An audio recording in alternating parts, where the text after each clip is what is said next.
Never had a Zoanthrope 180 no-scope me before. Anyone else know they could snap to a different target like that? Well, okay, we are going to see a really good clip from a Zoanthrope here, to be honest. This Zoanthrope has some skills, apparently.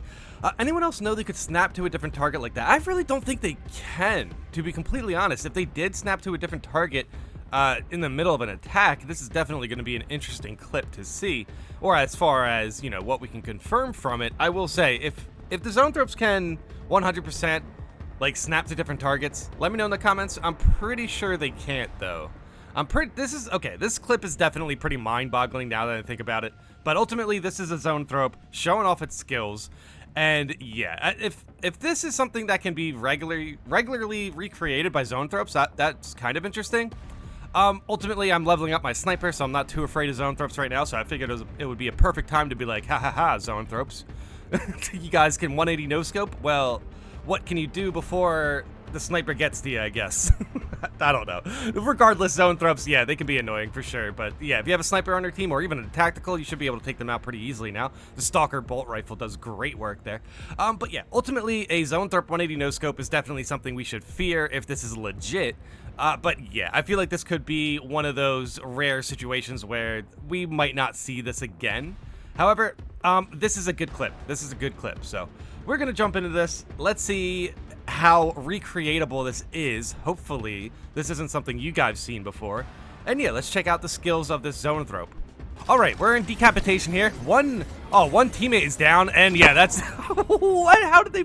Okay, this clip is 10 seconds long. That was a lot. Big shot right there. Oh, and unfortunate, this guy is playing sniper. All right, let's go back. LF sniper shot. Yeah, that's a turnaround shot. And then he gets shot by sniper. No way, dude. That's insane. That's insane. Yeah, so he got knocked back here, right? From the death beam. Knockback. And then sniper shot. That's insane. Okay, I will admit, this is one of those... This is definitely one of those moments where I'm not too tilted at seeing this. Outside of that, that's insane. The Zoanthrope, I honestly believe this was less of a Zoanthrope changing the direction of the attack. And this is more of, this Zoanthrope right here is 100% trying to hit the sniper. I don't think there's any other teammates who are in the vicinity of this Zoanthrope. So I feel like that's a good way to figure out if this is possible in this situation. If the Zoanthrope is looking away from your entire team, yeah, that's definitely a little bit dangerous when they go to queue up this attack, and then boom, turns around, hits the sniper. Okay, this is a little bit of a side point, but I feel like if he was using the bolt sniper here, this Zoanthrope is dead. This might be a LF L, to be completely honest. But I will say that follow-up sniper attack, insane. Getting knocked back there, and then of course getting stun locked is insane. Yeah, this is frustrating, but I have to admit, this is definitely one of those moments where I just feel like this is just part of the difficulty, unfortunately. Hey, there's a Bivor here too. This entire situation was unwinnable. Nah, to be completely honest, I think they definitely could have. Unfortunately, they have a teammate down here already, so that's kind of bad. But yeah, that 180 Zoanthrope attack, that's rare. I have not seen that. So, I honestly, I feel like, yeah, the best indicator of if this is possible is if the Zoanthrope is currently fighting anybody. But as we see here, we see a banner right here. So that does mean the bulwark is under the level of the Zoanthrope. So the Zoanthrope, and there's a teammate who's down. So the Zoanthrope currently does not have anybody that it is currently tagged to. And I have to admit, now that we've seen this clip, I do think we are able to anticipate 180 Zoanthrope no-scopes. 180 Zoanthrope no-scopes, holy cow. But, oh wow, that second beam going underneath. You see it right there. It does hit these stairs, and then it goes directly. Oh, hey, they picked up their teammate. That's beautiful. Boom. Yeah, did they hit anybody? Yep, the bulwark got hit by the Zoanthrope. The bulwark got hit by the Zoanthrope there. Okay, one more time. Let's watch the clip fully. I did it the first time too, but it's a 10-second clip, so I mean, there's a lot of pausing in here because there's a lot of little details I need to catch within 10 seconds. Yeah, I think the bolt sniper hits 2 shots into that Zoanthrope to get it down. God. That might be the most vicious sniper shot I've ever seen in this game. Holy cow. But yeah, see, by the time he gets this death beam turned around, I definitely would have hit 2 bullets with the bolt sniper into the zone throw, putting it down into decapitation, or sorry, into execution. Yeah, you can't decapitate zone throps, right? Dude, this is so insane. Okay, yep, be careful, zone throps, if they're not currently tagged onto anybody. Knockback is not going to save you from snipers, apparently. That's terrible that can happen, but ultimately, all this really stemmed from the fact that the death beam is an absolute force to be reckoned with, and I can't say there's a bug here. I really can't. There doesn't seem like to be a bug. That just seems like some awkward animations from the zone throp and awkward targeting. And then the knockback into the sniper shot is something that can be recreated if you were hit by a bone sword. This, honestly, is one of those clips that, as egregious and as aggressive it feels, there's no bugs here. There's no bugs here. This is just high difficulty and what it looks like. Yeah, this is why you take out the snipers. You gotta take out the snipers. I hate snipers, both human and Tyranids. Those humans are so insignificant and come in dozens and just spread themselves in hidden pockets. I'm leveling Assault to Prestige 4 now, and those snipers can kill me while charging an aerial pound. If it weren't for these snipers, I really don't die or need med stims. I mean, yeah, this kind of an interesting side point, but yeah, the Assault can absolutely get punished by Chaos snipers pretty fast. And in Obelisk, it's like the worst because there's a lot of shadows and yeah, they can just hide. And they spawn in dozens for sure. I mean, honestly, you can definitely take them out pretty quick. I do like just rolling into them and, you know, they just splatter. Ultimately, though, yeah, you got to be a little bit careful. There's honestly, with the Assault class right now, the fact that you do have, like, you know, the plasma pistol, the heavy bolt pistol, you just have a really good range of, you know, weapons that I think, you know, just take your time, take out the snipers, and you should be fine. I mean, even depending on what Assault build you're using, depending if you're using blocking or, you know, dodge build or gunstrike build, whatever, I think even the Tyranid snipers, you're just better off approaching before you jump in the air. You know what I mean? Like, go up to them, try to bait out like a little parry or something. If they don't do that, just hit them with a melee attack. Get a little bit of damage on them, dodge their sniper shot, and then jump in the air and slam down. Something like that, you know? You don't always have to just jump in the air at the beginning of every encounter. You know what I mean? Take out some snipers, or at least confirm that your teammates are, you know, taking out the snipers, or at least aggroed the snipers, and then you can jump up in the air. But yeah, ultimately, yeah, they are kind of right about, you know, them spreading themselves out in hidden pockets. Sometimes you don't notice a sniper until you're in the air and they get you. So, yeah, it can be something. It can be a little bit tricky to work through for sure. But it's interesting how, like, some of these commenters are kind of like, dude, wait, this sniper, that sniper was kind of BS. And it's not really BS, to be honest. That's just high difficulty. This is like the one clip that was like suspicious. But honestly, I don't think there's any bugs. I just think there's some awkward stuff going on. And honestly, that does kind of paint the picture when it comes to, you know, high difficulty runs. Sometimes they just go terribly. In all the videos I've seen, the Zoanthrop always targets and kills the last player to engage and hit it. Try to get the whole team to hold fire on all beam attacks. If you spread out and triangulate around it, only one member will be targeted. Let it open up both beams before re-engaging, gives you time to focus on warriors and gaunts. Find cover and dodge. If you're lucky, no one hits the Zoanthrop. No one hits the Zoe is vulnerable. Open up and unleash the fury of the Emperor. Tactical scan, launch grenades, and unleash your firepower. Chunk its health, rinse and repeat. If one person hit and revivable, go get them while it's vulnerable. Okay, so he's referring to a Zoanthrop being vulnerable in the sense that it's aggro to a player that isn't you.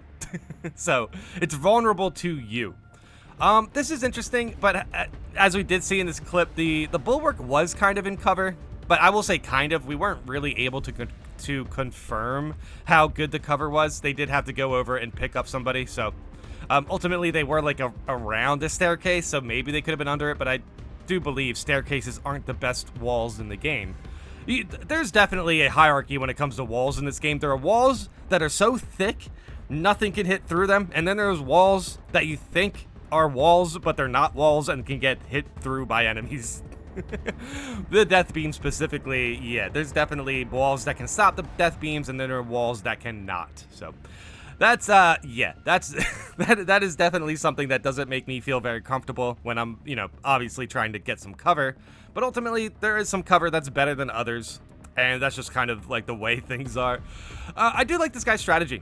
This guy has like a very Souls-like co-op strategy here, where you pretty much surround the boss fight, you hit him, and when you hit him, you aggro him, so expect him to hit you and try to dodge away. As your teammates are hitting him, the boss should turn around, go after the teammate who hit him last, and then you hit him, turning the boss around, and rinse and repeat, and that's how you stun lock Elden Ring bosses. That's how you that should be how you stun lock most bosses in every game, depending on how their aggros, work and register. But ultimately, I think this guy's right. Basically, if you hit a Zoanthrope, they're probably going to attack you next. So if you notice your teammates are shooting the Zoanthrope, you're in a position where you can practically just do whatever you want there. I think this person has a nice suggestion here. With tacticals, scan it, launch grenades, unleash your firepower. Yeah, I agree. This is a pretty good comment. It was a little bit weird, but yeah, it was a good comment.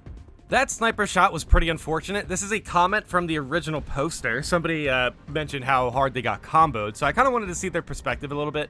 The whole run was cursed. I don't think I have failed a single op on Absolute with Sniper since the update.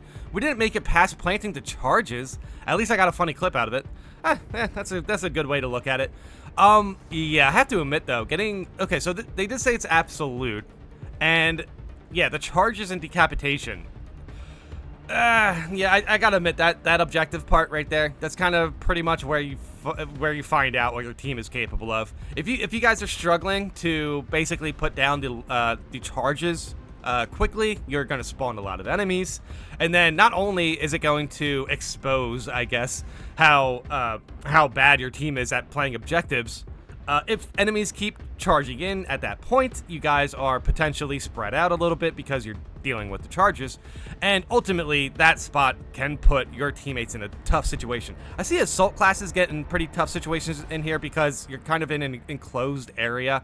You can definitely get cornered pretty easily when you're putting down the explosive charges. And yeah, sometimes the assault class can definitely feel it can feel a little bit overwhelmed if you don't have a lot of room, essentially. But depending on your melee class, or the melee weapon you're using, you could just charge attack, get some parries, yada yada yada. Ultimately, we're not here to talk about how not to die as an assault. But I do think, yeah, sometimes runs can just be a little bit cursed. I do think them getting knocked back from the death beam into a sniper shot was kind of crazy. But they do confirm that they do push it past here. But unfortunately, they do have two teammates in mortal wounds. And yeah, if they were having a tough time getting to the objective point in decapitation, I don't know how they would have an easy time completing that objective. And then from there, it just gets worse. But yeah, ultimately, playing a sniper should have put them in a good spot against the Zoanthrope, but it does seem like this sniper specifically was kind of in an awkward position, considering the awkward position. I do think that Bolt Sniper, honestly, would have took that Zoanthrope out before the LF did, but I think that's a different discussion. But ultimately, this is the first sign that I've ever seen that the Bolt Sniper might be more on par with the LF than people think. Maybe that's something we could test one day. Regardless, I do think it's interesting that we had this perspective from the original poster. I would like to see this more often, just people commenting underneath their own clips, explaining, or at least even engaging with some of the other comments, just to clarify the situation at least. Yeah, they do it all the time. They will turn to get anyone shooting them if you're the closest target shooting them. Okay, there we go. There we go. There's the mystery of the 360 no-scope. It's definitely a lot more possible and recreatable than I thought. Ultimately, it's one of those aggro situations where if you shoot them last, they are going to target you. So if they're queuing up an attack and you're shooting at them currently, be careful because that attack is likely going to go at you, even if it takes... Also, by the way, that was a 180 no-scope. That's not even 360. So yeah, if you're behind the Zoanthrope, wow. If you're behind the zone, I think the poster was being funny with that. I think ultimately, even if you're behind the Zoanthrope and you're shooting at them and you're pretty close and they're queuing up an attack, they can definitely just turn around and get you. So be careful. That is definitely this is honestly a pretty good clip. There's a couple things of note here. But ultimately, that was pretty skillful by the Zoanthrope. Unfortunate that the sniper got hit by a sniper. That is just that is basically, yeah, that's why higher difficulties are higher difficulties. So ultimately, I don't think there's really anything to tweak. There's really not anything to patch there. The Zoanthropes, death beams, yeah, they're always going to be an issue. One thing I will say, that death beam didn't double hit, which is nice because it was one death beam. So it didn't get the bug where it registers damage twice, I believe. At least that's how I've been kind of, understanding it. They will turn into get anyone that are shooting at them. Yeah, just be careful. Be careful with Zoanthropes. Even if you're behind them, they can definitely still turn around and get you. That was still a pretty good clip, I will say. But yeah, ultimately, we did learn a little bit about Zoanthropes today.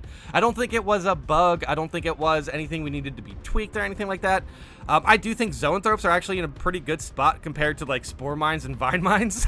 which aren't even enemies. Well, Spore Mines are, I guess, but Vine Mines are just hazards, you know what I mean? So it's kind of weird that hazards are kind of like taking the spot of the dangers of the higher difficulties.